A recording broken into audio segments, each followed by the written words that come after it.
welcome to 99 Yards, American football for UK fans.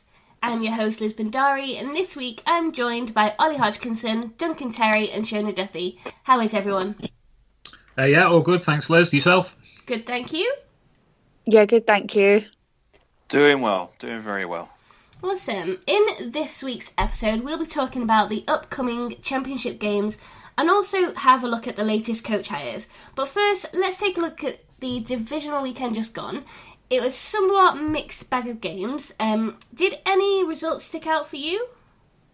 I thought New England's win over Chargers was a lot bigger gap than I thought it would be. I think at one point it was like 38-7 or 38-14, I think. I can't remember. I switched off halfway through because I got kind of bored of just seeing the Patriots run into the end zone every 5 minutes. I thought the way the Chargers set up defensively was really shocking because I just don't think zonal defending works against New England and Tom Brady. And it was weird that they didn't seem to switch it up. Like, they didn't change the way they were playing. They'd gone in with this tactic and they thought it would work, and it just clearly didn't work. And I thought that was an interesting one. Because I definitely thought this could have been a time that Phil Rivers could have eventually got to the Super Bowl, but it wasn't to be. Shona, would you be suggesting that a former Pete Carroll assistant coach didn't make in-game adjustments? That is what I'm suggesting, Duncan. Yes, because that is exactly well, what he didn't do. He didn't adjust. Wow. Who'd have thunk it? It's not like you to get down on anything Seahawks, Duncan. Oh gosh, no. It's been a year for it, huh? For me, touching on what Shona was saying about the closeness of the games, I thought all 4 games would be really close, and in the end, none of them, other than the Eagles and Saints game, were close at all. Starting with the Saturday night game with the Chiefs and the Colts, me personally and a lot of people that I spoke to thought the Colts had got a really good chance of beating the Chiefs, and that game got away from them. The Patriots and Chargers, I thought that game would be the closest of them all, and by half-time that's not a game anymore. The Rams and the Cowboys, although the scoreline appears close, it wasn't really. And I think in a lot of the games, the keys to the games were just the running game. So the Rams, they really shut down Zeke Elliott. The Pats shut down the Chargers. Yes, Melvin Gordon was injured, but with 19 total yards in the game, for him isn't anywhere near his capability. And the Chiefs, they shut down the Colts running game. No passing TD for Mahomes either in that game. And they led with the ground game. Damian Williams had a good game. So I think how teams performed in the run game over all 4 games was really was critical to the success in the round.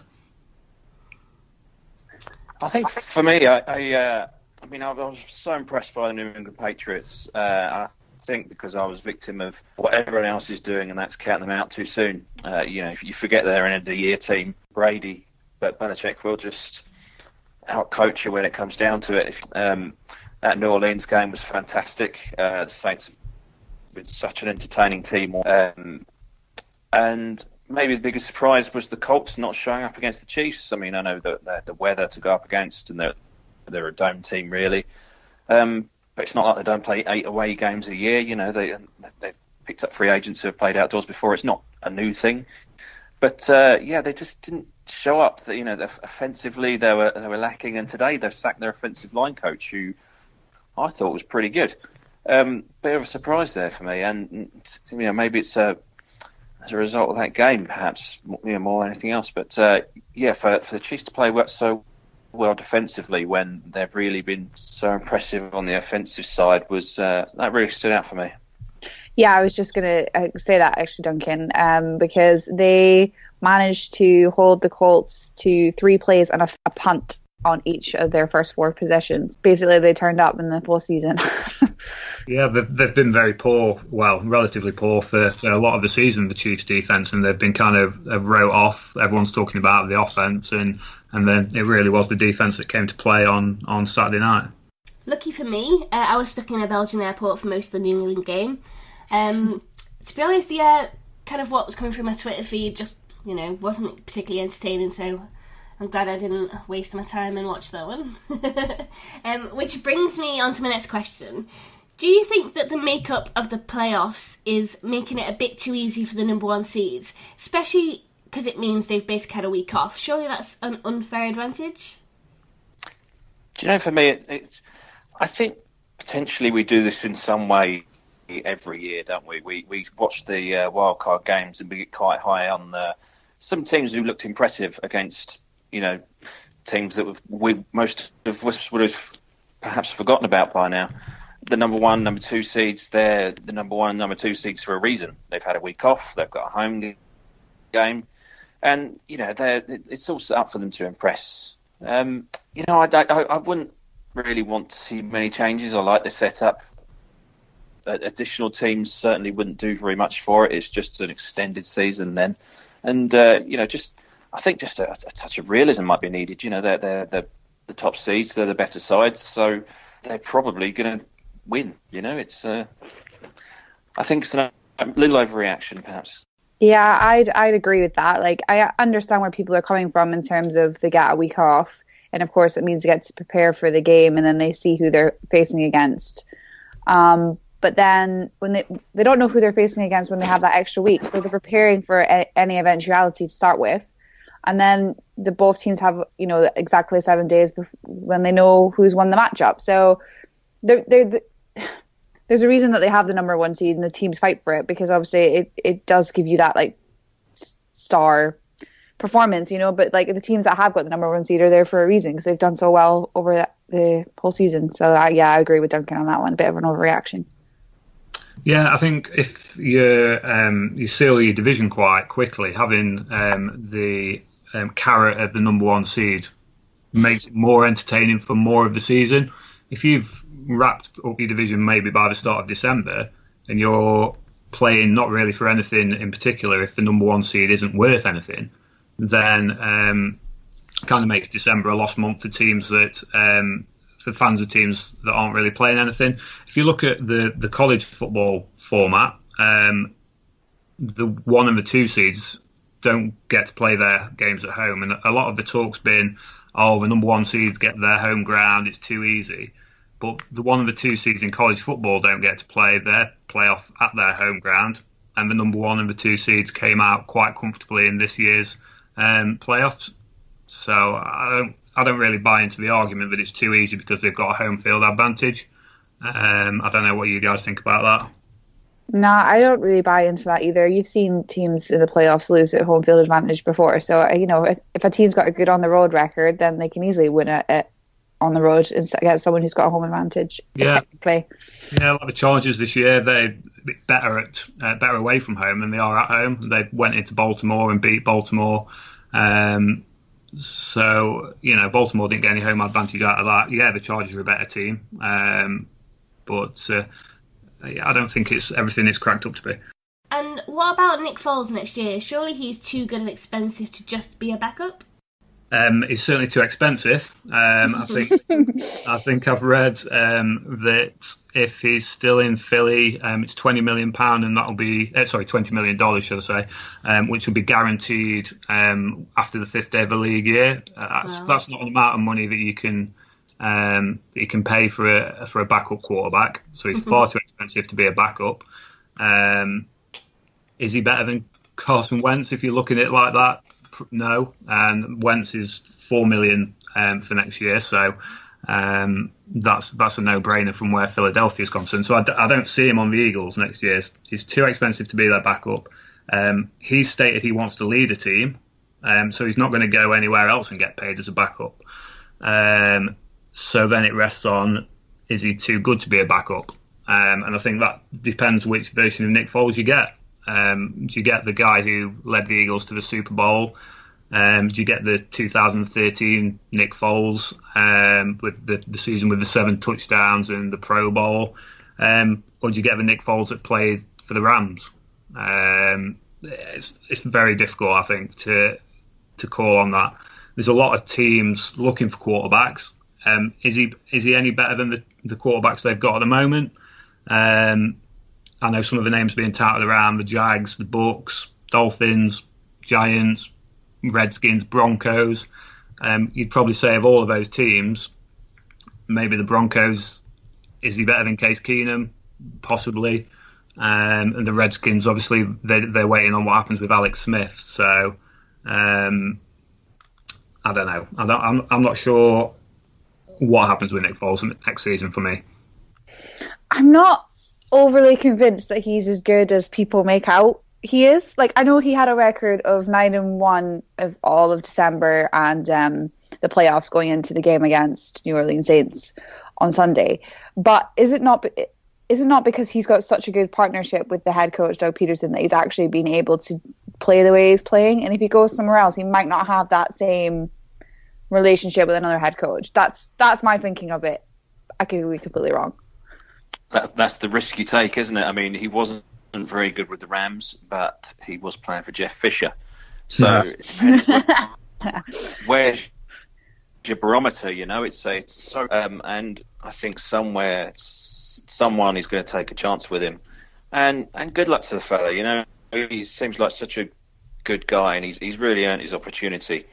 But yeah, as Ollie was saying, I think it's important to stress, because you see a lot of people on Twitter saying, the Eagles could just trade Foles, and things like that. But in terms of his contract, the onus really is on him and whether he wants to stay. If the Eagles want him, I believe they have to offer £20 million. And if he doesn't want to stay, he doesn't have to. He's got some sort of clause where if he's not happy, he's unhappy might be the wrong word, but if he doesn't want to stay there, he doesn't have to. So it's very interesting. They could, of course, franchise tag him, but why would they do that? They'd be paying him a fortune. They've already got Carson Wentz. So yeah, I agree. Probably won't be there next year, and I think someone would take a punt. But it remains to be seen exactly what he's got for 16 games a season. I think that's an interesting one. Yeah, I think that's the key. Is it's over 16 games. We've seen the seasons that he's had leading the Eagles to the Super Bowl, the season that he's had this season. Even his 2013 season, he wasn't the starter in that season. He came in week 4. He's not had a full season of consistent work, and not a lot of quarterbacks outside of your established elite quarterbacks have got a full 16-game consistent season in him. It's whether his is less inconsistent than any of the others. I don't know. And so, moving on to the championship games, it's Patriots versus Chiefs and Saints versus Rams. Which game are you most looking forward to? To me, I think they're all pretty epic matchups, and I think they'll all keep us on our toes. Yeah, I'd agree. They're both pretty good matchups in my opinion, but the Chiefs defense really needs to turn up against New England, or that could be an absolute horror show. I think Saints Rams will be interesting as well, because obviously Saints got the win over the Rams in the season, so that should be interesting to see how that plays out. But yeah, I think the game I'm most looking forward to seeing over the two of them is Chiefs Patriots. I think I'm with you, Shara, and mainly because it's going to be an absolute chess match. You've got Andy Reid, Bill Belichick, and you've got some cracking teams. You've got the new quarterback versus the old quarterback, and really, is the Chiefs D going to show up? Especially their pass rush, because you're expecting it from Ingram and Bosa at the weekend, and they really didn't show. So it's going to be a chess match. It's going to be a really interesting game. But Saints Rams, if that's as explosive as it was earlier in the season, that's just going to be just head to head. Just so entertaining. So they should be really good games. Look forward to them. I think it's interesting, Duncan, your point about about Bosa and Ingram not showing up for the Chargers last week against the Patriots. For me, the O-line for the Patriots last week, particularly Trent Brown and Shaq Mason, they had great games and they kept those two in check. That hasn't always been the case for the Patriots. I said in my preview of the game, they've had some quite sketchy O-line play over the last few years. It's been a rotating door at many of the key positions on the O-line. And I think how they play against the Chiefs D will be really crucial. But we're talking about the Chiefs D. The Patriots D hasn't been always very consistent, hasn't always been very strong. And again, they showed up against the Chargers. So I think it's which Patriots team all together turn up to play the Chiefs. I think that will be a fascinating game. I think Tyreek Hill is the big difference maker there. When they met up in week 6, Tyreek Hill, we kept him quiet. First, I'll say I'm a Patriots fan, and I apologise for that.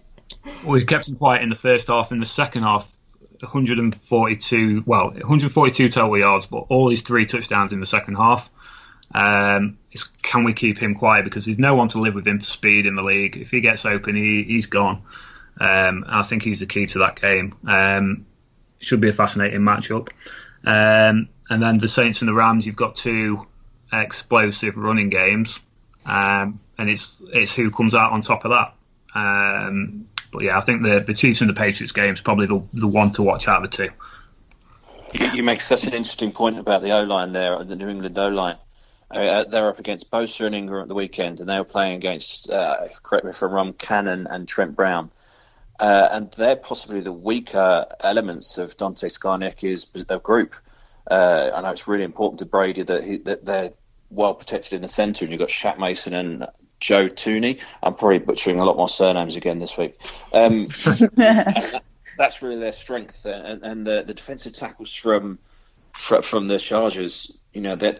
They're not quite the same as the Chiefs. They're better. They've got Chris Jones this week, so that could be a completely different kettle of fish. Now, the Super Bowl is creeping ever closer, and I'm totally not ready for the season to be over. But which 2 teams would you like to see in the Super Bowl? Personally, I'm on the anyone but Patriots bandwagon. Sorry, Ollie. You can't deny that they're talented, and as far as I'm concerned, the Super Bowl seems to be their thing.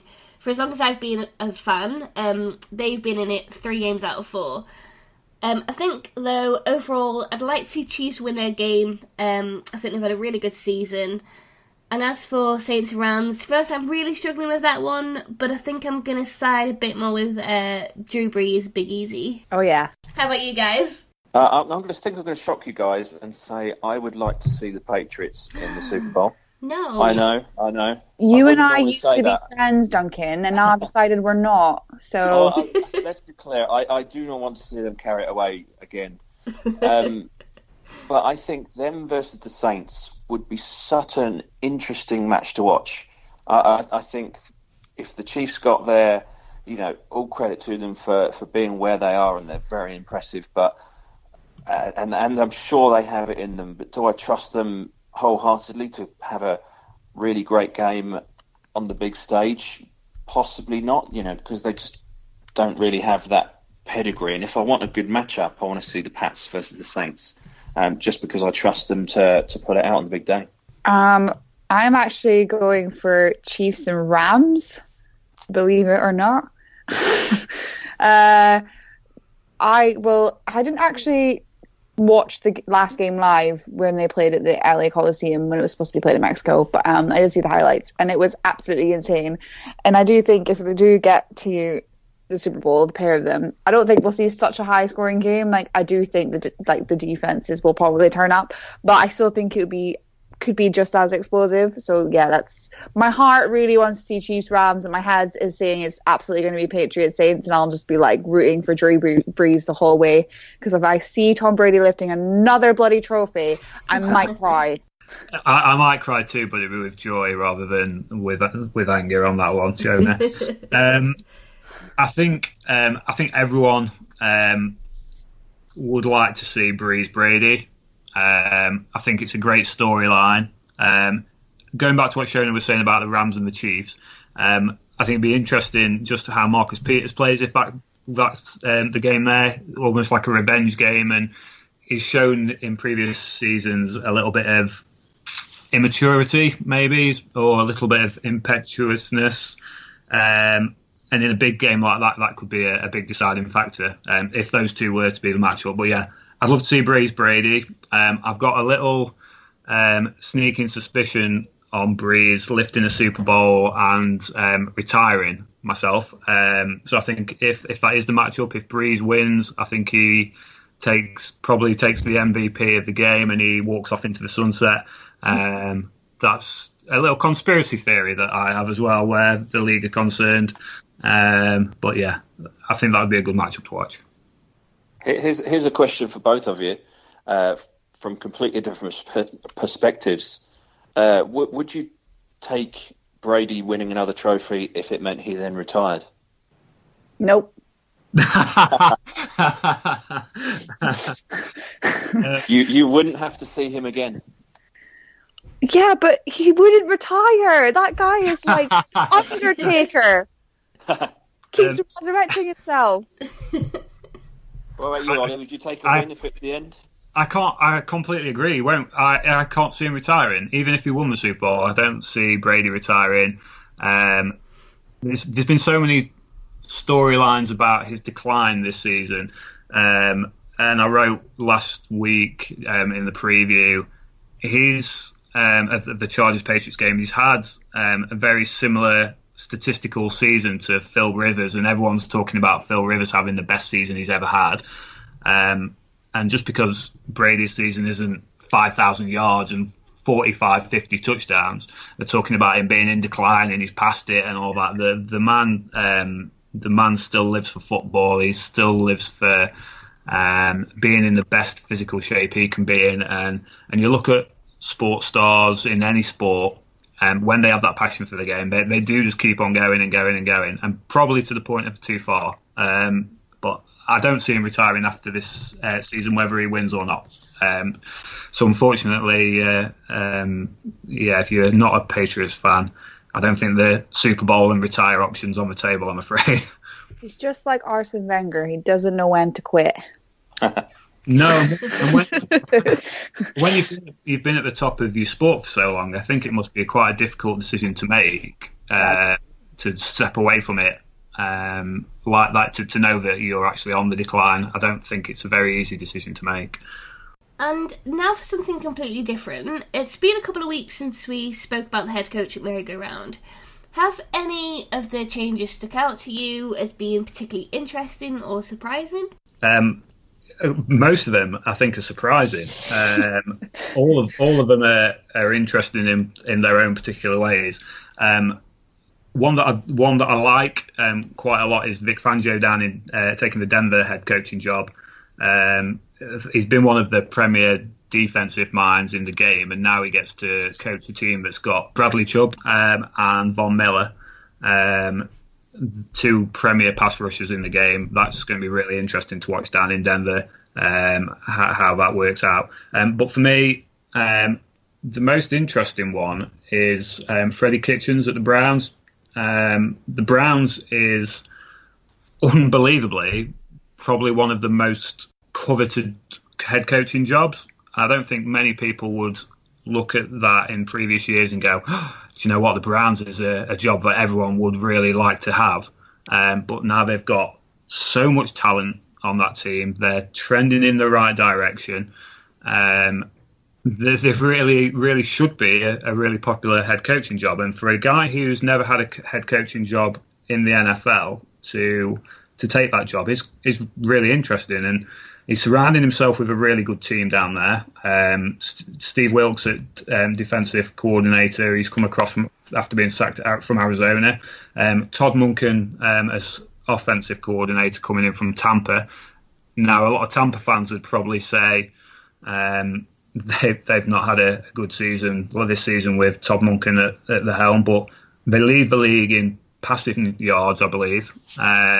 It's just they've not been able to punch it in. They've not been able to turn that into scores now. Baker Mayfield, Nick Chubb, Jarvis Landry. He's got those players to play with. So I think that's a good addition to Kitchen's coaching staff. But people are talking about him being inexperienced. He hasn't head coached in the NFL before, but he's been in the league as various different positional coaches since 2006. With good teams, with the Cowboys, with the Cardinals.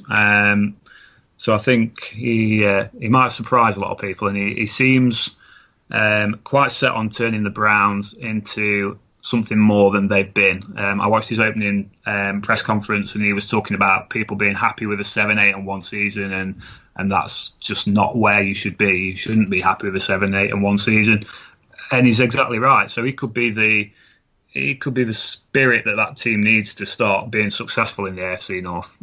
So yeah, Freddie Kitchens, that's my take on the most interesting head coach hire. I was quite surprised Cliff Kingsbury got a job at Arizona Cardinals. It makes the most sense in terms of like he has Josh Rosen as QB, or if he is going into number one pick in the draft, he might go for Kyler Murray, but let's not go down that road yet. But it was a weird one because he had Patrick Mahomes at Texas Tech. Is that right, Ollie? It is, yeah. Okay, and they won a total of 12 games, so that's not a really like great statistic. I know that when you have one of the best QBs, coming out of college. I think it's a tough job in Arizona. I think people make it out like it's easy. It's not, and I think Steve Wilkes was a bit unlucky to lose his job. I do think he will turn it around offensively. I just wonder how he would do like defensively. But that's my take on that. Also, quite surprised Adam Gase has waltzed into another job because his tenure in Miami just didn't go very well. And he's literally walked into New York Jets and became a meme in 30 seconds. So, yeah, it's pretty good for him. I'm with you there, Shane. I don't know how on earth he's got another job so quickly. I mean, he was a fine offensive coach, but as a head coach, he's really been found lacking. And I hope for Sam Darnold and the Jets that they have some success. But personally, I don't see it. My focus has actually been on some of the assistant coaches, and I bring up the Browns again. Kitchens was somewhat of a surprising hire for me because of his levels of experience. I mean, he was, please correct me if I'm wrong, the quarterback's coach until Todd Haley moved on, and then he was offensive coordinator for 6 months, and now he's the head coach. It's a real meteoric rise to fame in not very long. But he's surrounded himself with some great people, and like you say, he's got Todd Monken, who has, like you say, he did do well at Tampa Bay. He's been playing with Mike Evans, who is just a human cheat code. They've also got a great defensive coordinator in Wilkes, who really, really was a great assistant. That's how he got a head coach job. He's going to be really good for them. And talking about Tampa Bay, they brought back Todd Bowles as defensive coordinator. Again, a great, great assistant. Defensive coordinator. He's going to be, a huge difference there. And Byron Leftwich has come with Arians from Arizona as well. He's going to be a really, really good role model for Winston, who is still really young, but extremely talented and just needs a little help along the way, I think. So those assistant coach hirings have been really, really good, I think, for those two up and coming young quarterbacks and the teams. And finally, Ollie, as one of our college aficionados, Kyler Murray has declared for the NFL draft despite a visit from Billy Beane trying to throw money at him to play baseball. What's the scoop here? Are we looking at a potential number one pick in the draft? And they are really trying. They did really try and throw a lot of money at him from the baseball angle. And we talked about this on the college special podcast last week. If we're talking money purely, because Kyler Murray is an athlete, he can play football extremely well, he can play baseball extremely well. He's going to be amazing at whichever one he does. So if money is a swinger, he clearly must think in his mind that there's a chance that he's going in the first round to forfeit the money he's going to get in baseball to pick up the money that he will get in the NFL. You've got to be picked pretty highly to get a fantastic rookie deal at the end of the day. So there's got to be something of that in his thinking if it's money. He has always loved football. And I think it would be a shame for him to have not played football. So I think as a football fan, for him to declare for the draft, we're going to get to see Kyler Murray play more football. I think that's a fantastic opportunity. In declaring for the draft, we know one thing: he can't go back to college. So whether he does end up being drafted for the NFL or whether he does go to play baseball, he won't be going back to college. We won't see him at Oklahoma. We know that. Is he a potential number one pick? Again, on the college podcast, we spoke about Cliff Kingsbury at Arizona. It's not too many months removed since he said that if he had the number one overall pick in the draft, he would take Kyler Murray. And now he has Kyler Murray committing to the draft, and he has the number 1 overall pick in the draft. So you make of that what you will. I've seen reports of him going anywhere from the first round all the way down to the third round.